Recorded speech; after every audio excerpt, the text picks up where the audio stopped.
UAE और Saudi के बीच में आपस का झगड़ा सामने आता दिख रहा है। और तो और पाकिस्तान प्रेम सऊदी से यूएई को अलग करता दिख रहा है।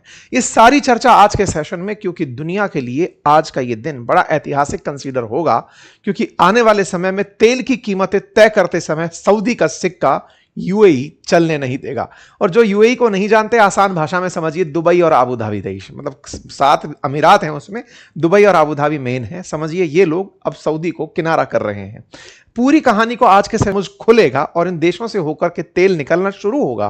तो इन तेल बेचने वाले देशों में से एक है यूएई, जो कि स्ट्रेट ऑफ हॉर्मुज पर बिल्कुल किनारे लगकर खड़ा है। इसने ऑयल प्रोड्यूस करने वाली जो कंट्रीज हैं, इनके साथ को छोड़ दिया है। कहा है कि आपके साथ ग्रुप में रहने का मुझे कोई फायदा हो नहीं रहा है, ना तो उत्पादन में और ना ही बिक्री में, इसीलिए बेहतर है कि मैं आपका साथ छोड़ दूं। और यही हुआ साथियों।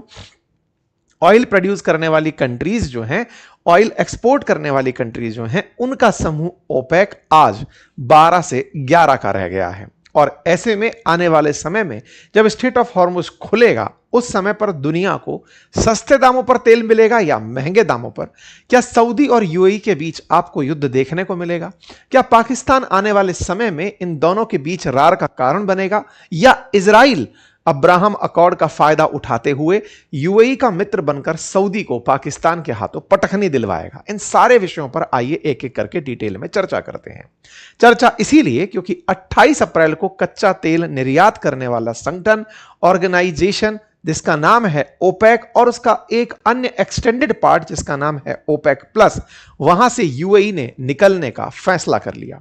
जब ये सुर्खी बाहर निकलकर आई तो Organisation of Petroleum Exporting Countries का जो एकदम सिक्का था, ऐतिहासिक रूप से जो कहानियां थी, वो लोगों के जुबान पर फिर तैरने लगी कि कैसे ये संगठन इतना बड़ा संगठन बन गया था कि एक टाइम पर इसने अमेरिका के हालात खराब कर दिए थे। कैसे एक टाइम पर युद्ध का मुख्य हथियार तेल बन गया था। आज आप और हमने इस दौर में स्ट्रेट ऑफ हॉर्मुज को कंट्रोल करते हुए ईरान को देखा है। एक समय पर इजराइल से युद्ध लड़ते समय 1973 में इन देशों ने, जो ऑयल पैदा करते हैं, इन्होंने अमेरिका को तेल बेचने से ही इनकार कर दिया था। और उस समय यह सारा करता धरता जो कार्य था, यह ओपेक ही कर रहा था। यानी कि वो ऑर्गेनाइजेशन जो तेल प्रोड्यूस करता है, that is Organisation of Petroleum Exporting Countries. इसका इतिहास क्या है, कैसे ये ऑर्गेनाइजेशन बना, मैं एक एक करके आपको बताना शुरू करता हूं। साथियों, शुरुआत में धरती के नीचे से तेल निकलता है, फॉसिल फ्यूल काम का होता है। यह भी तो अपने आप में एक तकनीक रही होगी, यह पता लगाना भी तो अपने आप में एक काबिलियत की बात रही होगी, क्योंकि जमीन में से निकलने वाला तो क्रूड होता है। उस क्रूड को रिफाइन करके तेल में बदलने के लिए कुछ तकनीकों की आवश्यकता होती है। और इन तकनीकी में जो महारत थी, वो ब्रिटेन और अमेरिका की कंपनियों की थी। ये 7 कंपनियां उस समय की फेमस कंपनियां हुआ करती थी। इन 7 कंपनियों को 7 सिस्टर्स कहा जाता था। इन कंपनियों को ताकत थी कि ये दुनिया के किसी भी क्षेत्र से तेल निकालकर, क्रूड निकालकर उसे तेल में बदलना जानती थी। इनके पास तकनीक का एक अधिकार था और इन्हें संरक्षण अपने अपने देशों का था। तो इसके साथ ब्रिटेन और अमेरिका मिलकर इन 7 कंपनियों को दुनिया में जहां भी तेल निकलता था, वहां भेज दिया करते थे कि जाओ वहां पर तेल निकालो, बेचो और पैसा कमाओ।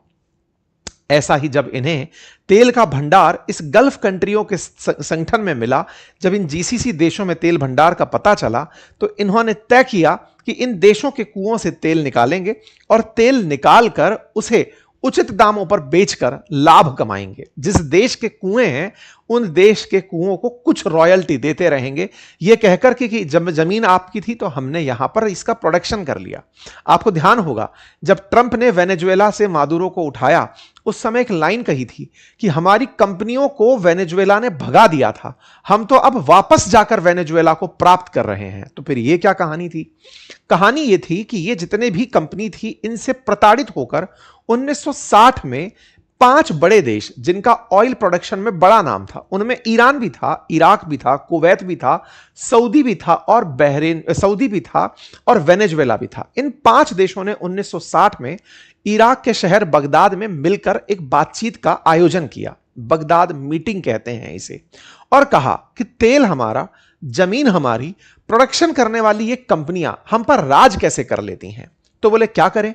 बोले हम आपस में मिलकर क्यों नहीं तय करते कि ऑयल की कीमत क्या होगी? हम क्यों नहीं इनका कमीशन तय करते कि तुम कंपनी हो, निकालने का तुम्हें इतना ही पैसा मिलेगा। हम खुद से ऑयल निकालना क्यों नहीं शुरू करते?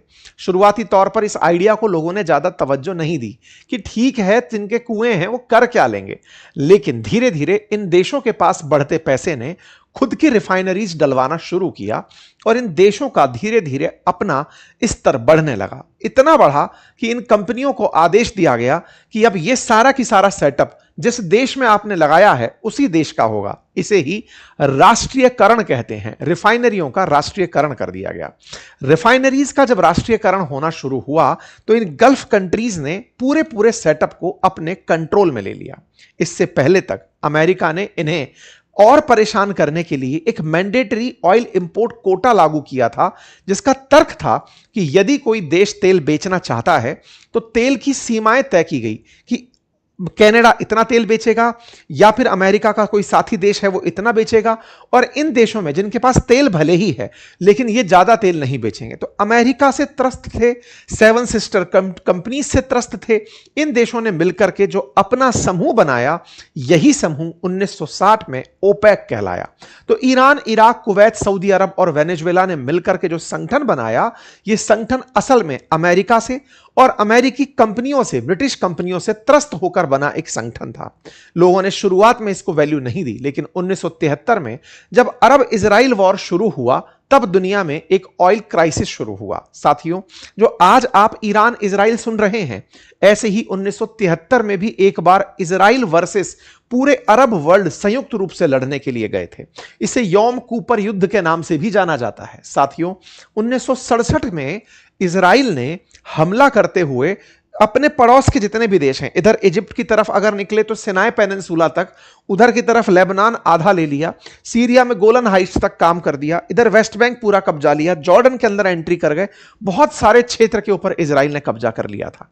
ऐसे में उस इजराइल के कब्जे से छुड़वाने के लिए 1973 में जब इन देशों ने इजराइल पर फिर हमला किया तो यह तय किया कि इजराइल का जो साथ दे रहे देश हैं उनको हम तेल नहीं बेचेंगे। और यह ओपेक का कारनामा 1973 में ऑयल क्राइसिस पैदा करने वाला था। अमेरिका और अमेरिकी सहयोगियों को जो इजराइल के साथ खड़े थे, उन्हें इन ओपेक कंट्रीज ने तेल बेचना बंद कर दिया था। लेकिन इस बीच में एक घटना और घटी।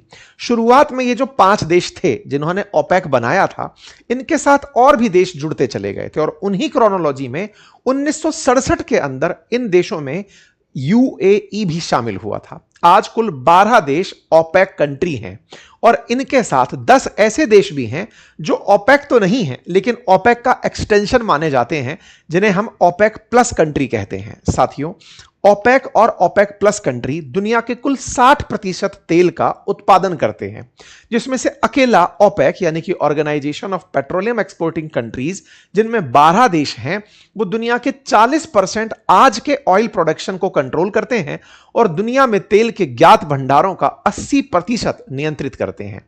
ऐसे में इन ओपेक देशों ने जब अमेरिका को तेल ना बेचने का निर्णय लिया तो उसके हालात अमेरिका में कुछ इस तरह से तस्वीरों में बयान हुए। बहुत से देशों में तेल की क्राइसिस पैदा होना शुरू हुई और इसी क्राइसिस से महत्व स्थापित हुआ ओपेक का कि यह दुनिया में तेल की कीमतों को कंट्रोल करने वाला समूह बन चुका है। यह समूह आज तक भी इतना ही पावरफुल समूह माना जाता है, यानी कि एक ऐसा समूह जिसमें 12 देश, Saudi Arab, Iraq, Iran, UAE, Kuwait, Nigeria, Libya, Venezuela, Algeria, Republic of Congo, Gabon और इक्वेटर गुनिया, ये सारे देश शामिल हैं। इनकी अगर पर डे ऑयल प्रोडक्शन क्षमता आपको बताई जाए तो लगभग 9 million barrel per day Saudi Arab तेल प्रोड्यूस करता है। इराक लगभग 4.25 मिलियन बैरल प्रतिदिन तेल पैदा करता है। ईरान 3.5 मिलियन, ऐसे ही UAE 2.9 million barrel per day तेल प्रोड्यूस करता है। ये जो आप नंबर सुन रहे हैं कि कौन कितने मिलियन बैरल तेल प्रोड्यूस करता है, ये सब मिलकर तय करते हैं कि हमें इतना ही तेल प्रोड्यूस करना है। बड़ा इंटरेस्टिंग है इस पॉइंट को जानना। आप इस पॉइंट को जितना ज्यादा जानेंगे उतना ज्यादा आपको इसका महत्व समझ में आएगा आज की खबर का। सोचिए साथियों, जिनके पास दुनिया का 80% तेल हो, वो चाहें तो एक साथ बहुत ज्यादा तेल पैदा करके दुनिया में तेल की कीमतों को तो नीचे ला सकते हैं, लेकिन इन लोगों ने यूनिटी बना रखी है कि हम तेल ज्यादा पैदा करेंगे ही नहीं। क्यों नहीं करेंगे? अगर ज्यादा कर दिया तो सप्लाई बढ़ जाएगी, डिमांड घट जाएगी, तेल की कीमतें कम हो जाएंगी, तो हम पैसे वाले कैसे बनेंगे? इन देशों ने यूनिटी बनाकर यह तय किया कि हम केवल लिमिटेड मात्रा में ही तेल पैदा करेंगे।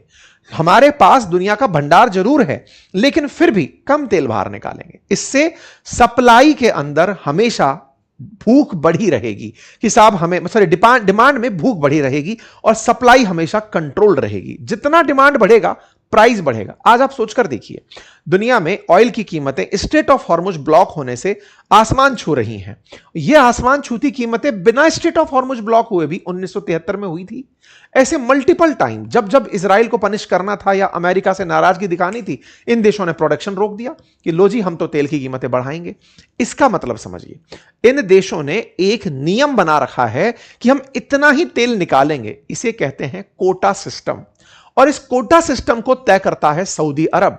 सऊदी अरब ने अपने पास, हालांकि वेनेजुएला से कम तेल के भंडार हैं इसके पास, लेकिन फिर भी दुनिया में सबसे ज्यादा प्रोडक्शन पर डे के हिसाब से यही करता है।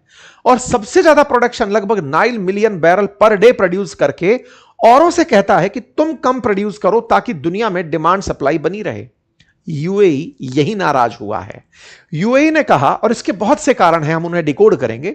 यूएई जो कि लगभग 3 million barrel per day produce करता है और सऊदी जो 9 million barrel per day produce करता है, यूएई ने कहा कि आने वाला समय तो वैसे भी लोग ग्रीन एनर्जी की तरफ जाएंगे, मुझे मतलब नहीं है आपके कोटा सिस्टम से। और मैं आज आपसे विदा लेता हूं। 1967 में जुड़ा हुआ यूएई वर्ष 2026 में जाकर के इनका साथ छोड़ते हुए कहता है कि मैं इस प्रोडक्शन को बढ़ाकर 5 मिलियन बैरल पर डे करूंगा। आपका जो ये कोटा है ना कि इतना ही पैदा करो, नहीं, मैं अपनी जरूरत के हिसाब से चलूंगा। आप कौन होते हो ये तय करने वाले? अब आपका दिमाग एकदम भन्ना आएगा कि और तेल का प्रोडक्शन बढ़ा तो तेल की कीमतें नीचे आएंगी। जी हां, एकदम सुनते ही यह लगता है कि तेल की कीमतें नीचे आएंगी। लेकिन अभी जो स्ट्रेट ऑफ हॉर्मुज का ब्लॉकेड है ना, अगर आज भी यह खुलता है तो 6 महीने लगेंगे प्राइस को वापस सामान्य होने में।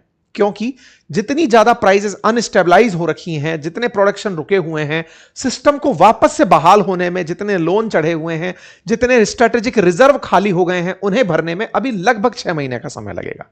स्थितियां सामान्य होने में समय लगेगा। ऐसे में इन्होंने युद्ध के काल में ही यह डिसाइड कर दिया कि सुनो, तेल भले ही ना बिक रहा हो, लेकिन जिस दिन बिकना शुरू होगा, जिस दिन स्ट्रेट ऑफ हॉर्मुज खुला होगा, उस दिन मैं बटन दबा दूंगा और पूरा पूरा तेल एक ही बार में निकाल दूंगा जमीन में से बाहर। सब लोगों ने कहा कि ये तो तगड़ा काम कर जा रहे हो यूएई, आखिर नाराज किससे हो? यूएई सऊदी से नाराज है या फिर खुद से? क्या है मतलब असल में नाराजगी किससे है? कोटा सिस्टम तो तुमको भी तेल की कीमत बढ़ाने का मौका देता है। बोले नहीं, ये ज्ञान मत दो हमें। जब कोटा है हमारा, तब भी किसी दूसरे देश ने हमारा प्रोडक्शन रोक दिया। भाई आज ईरान कंट्रोल करके 2 महीने से युद्ध के दौरान बैठा हुआ है। दुनिया में तेल होते हुए भी तेल बाहर नहीं आ रहा। जिनके पास कंट्रोल है वो भी बेच नहीं पा रहे। जिनके पास कंट्रोल है अगर वो भी नहीं बेच पा रहे तो इसका करूं क्या, फायदा क्या है? जब खुलेगा तो मैं एक साथ बेच करके भाई पैसा कमाऊंगा। इस समय हालत खराब है। आपके दिमाग में कई तरह के प्रश्न उठेंगे कि साहब अगर यह हालात हुई तो सीधा सीधा असर इन दोनों की दुश्मनी के रूप में, क्योंकि ओपेक का लीडर है सऊदी अरब, बोले ये अब इससे नाराज नहीं हो जाएगा क्या? है, ऑलरेडी यूएई से नाराजगी है। वो हमने कई बार डिस्कस किया, आज भी और डिस्कस करेंगे। और जान लीजिए, इनके अलावा एक और समूह बना जिसमें रूस नेता बनकर आया और उसने अपने साथ 10 देशों को शामिल किया, जिसे ओपेक प्लस कहते हैं। संयुक्त रूप से दोनों मिलकर एक साथ काम करते हैं। दुनिया का 20% तेल ये भी पैदा करते हैं, जिसमें रूस, Mexico, Kazakhstan, Oman, Azerbaijan, Malaysia, Bahrain, Brunei, south Sudan ये शामिल हैं। ये लोग भी इसके साथ ही रहते हैं और दुनिया में कीमतों को कंट्रोल करते हैं। इन देशों को एक साथ आज जो झटका दिया वो इन्हीं के एक दोस्त ने बागी होकर दिया कि सुनो, हम अपना तेल खुद निकालेंगे। तो साहब यहां पर अब प्राइस कंट्रोलर ओपेक इनके बिना हो गया है। अब हमको यह समझना होगा कि यूएई ने असल में 5 मिलियन बैरल निकालना था, समझ में आया, लेकिन अचानक बेगाना कैसे हुआ, इन लोगों को छोड़कर कैसे भाग गया? क्यों यूएई ने इस तरह का अनाउंसमेंट ऐसे समय पर किया जब तेल निकल ही नहीं रहा है? होता कि भाई स्ट्रेट ऑफ हॉर्मुज खुल गया, उस समय खोल देता। इस समय जब संयुक्त रूप से सब साथ होकर के ईरान के खिलाफ लड़ सकते हैं, उस समय इस अनाउंसमेंट का क्या मतलब है? और यह मतलब इन्होंने 1 मई से कह दिया है कि 1 मई से हम इस पर लागू हो जाएंगे साहब, हम छोड़ रहे हैं ओपेक और 1 मई से काम करना शुरू कर देंगे। तो अब आपका इस वीडियो का सेकंड पार्ट जो आपको समझना होगा कि यूएई सऊदी से खफा क्यों हुआ, इसको आप मेरे साथ डिस्कस करेंगे। साथियों, इस बात का डिस्कशन जो हमने कल एक वीडियो शूट किया था डिप्लोमेटिक डेस्क के अंदर, जहां पर राजदूत, एक पूर्व राजदूत थे हमारे साथ में और एक मेजर जनरल साहब थे, उनसे भी जब डिस्कशन हो रहा था तो यूएई का पर्सपेक्टिव डिस्कस हुआ था। उसमें यह बात निकलकर आई थी कि यूएई ने इस पूरे युद्ध में इजराइल से ज्यादा बम खाए हैं। जितना युद्ध हुआ उसमें सबसे ज्यादा मार यूएई की पड़ी है और यूएई का साथ देने में सऊदी ने बहुत ज्यादा पार्शलिटी की है। हालत यह हुए कि आज भी पाकिस्तान जब मध्यस्थता चिल्लाता है तो वो सऊदी की बात रखता है। आपने देखा होगा कि पाकिस्तान ने मध्यस्थता के नाम पर सऊदी, इजिप्ट और तीसरा तुर्की, इनके विदेश मंत्रियों से बातचीत करी, यूएई को छोड़ के चला। बोले इतना प्राइम देश जिसके पास दुबई है, जिसके पास अबू धाबी है, उसे छोड़कर पाकिस्तान सऊदी के साथ घूमता फिरा। इस बात का हमने डिटेल यहां पर डिस्कशन किया था। यह वीडियो लाइव हो चुका है, आप लोगों के लिए मैंने वीडियो लिंक कमेंट बॉक्स में लगा दिया है, आप जाकर इसे देखिएगा, फुर्सत से देखिएगा। थोड़ा लंबा वीडियो है और यह लंबा बनाने का कारण है कि आप फ्री फ्लोट होकर के इसको आसानी से, तसल्ली से देख सकें। इस वीडियो के अंत में एंड स्क्रीन भी हमने इसका लगा दिया है, आप इस वीडियो को देख करके जो हमारा डिप्लोमेटिक डेस्क है उसको देखिएगा, ठीक है। तो कुल मिलाकर के अब बात क्या निकल कर आई कि अगर यूएई बाहर निकला तो एक नहीं कई कारण रहे होंगे जिसके चलते ओपेक के अंत की शुरुआत के रूप में इस खबर को देखा जा रहा है। मैं एक एक करके आपको खबरें बताऊं, उनमें सबसे पहली खबर आप अमेरिका को लेकर चलिए। देखिए, आपको मैं एक चीज समझाता हूं। पिछली बार जब ट्रंप का शासन था ना, तो इजराइल को मान्यता दिलाने के नाम पर उन्होंने यूएई और इजराइल के बीच में एक एग्रीमेंट करवाया था जिसको अब्राहम अकॉर्ड कहते हैं। इसका मतलब था कि जो यूएई है, संयुक्त अरब अमीरात है, यह इजराइल को एक देश मानेगा। असल में अरब वर्ल्ड के देश यूएई, इजराइल को देश के रूप में मान्यता नहीं देते, जस्ट लाइक पाकिस्तान। तो यूएई ने जब इजराइल को ट्रंप के प्रभाव में मान्यता दी तो इजराइल ने भी यूएई की बहुत मदद करने का निर्णय लिया कि भाई चिंता मत करो, आपको मैं ऐसे नहीं छोड़ूंगा। कहते हैं कि माना कि यूएई के ऊपर सबसे ज्यादा गोले गिरे, इजराइल से ज्यादा गोले गिरे हैं। यही कारण भी था कि ईरान ने इस 2 महीने के युद्ध में यूएई को खूब टारगेट किया है कि बेटा तुम इजराइल के मित्र हो, लो तुम ही पिटो। इस पूरी कहानी में 95% हमले ऐसे थे जो यूएई के ऊपर हुए तो सही, लेकिन वो न्यूट्रलाइज कर दिए अमेरिकी डिफेंस सिस्टम के द्वारा या फिर इजरायली डिफेंस सिस्टम के द्वारा, या यूएई के पास सक्षमता थी। लेकिन इस पूरी कहानी में जब यूएई ने जीसीसी कंट्रीज को संयुक्त रूप से यह कहा कि देखो मेरे ऊपर इतने हमले हो रहे हैं, आप सब मिलकर के यह क्यों तय नहीं करते कि हमें ईरान को मारना है। आपको बीच में मैंने कई सेशंस ऐसे साझा किए थे जिसमें यूएई ने कहा था कि मैं ईरान को आतंकवादी देश मानता हूं, मैं उस पर हमला कर दूंगा। इन सब देशों को जब जब उसने बात करी ना, ये सारे लोग पीछे हट गए। क्यों पीछे हट गए? अब देखो, इंटरनल राइवरली समझो। क्या है ना कि सऊदी अरब अपने यहां पर एक शहर बना रहा है, नियोम उसका नाम है, प्रोजेक्ट का नाम, द लाइन करके वो शहर बना रहा है। उस शहर में वो चाहता है कि दुबई की तरह वर्ल्ड क्लास कंपनीज आए, बहुत सारे मतलब अप टू डेट टाइप की चीजें हो, दुनिया की जितनी भी नायाब चीजें हैं वो उस शहर में हो, पूरा कांच का आलीशान बिल्कुल अलग तरह का वो शहर बनाना चाहता है। लेकिन दुबई से लोगों का मोह नहीं हटता।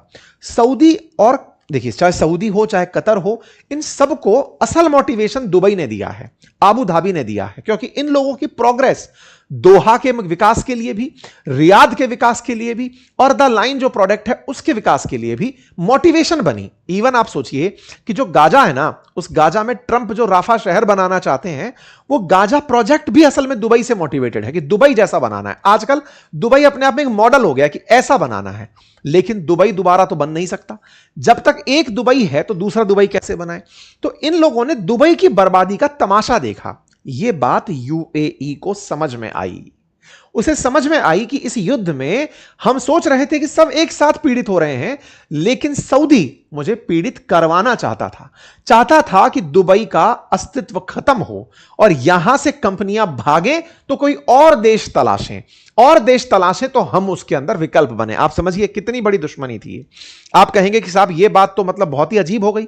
आप समझिए सेकेंड वर्ल्ड वॉर के बाद में जब यूएसएसआर और अमेरिका एक साथ युद्ध लड़ रहे थे जापान के खिलाफ, ब्रिटेन, फ्रांस, यूएसएसआर, अमेरिका सब एक साथ ही तो थे जापान के खिलाफ, लेकिन युद्ध के बाद तुरंत दुश्मन बन गए सोवियत रूस और अमेरिका। क्यों?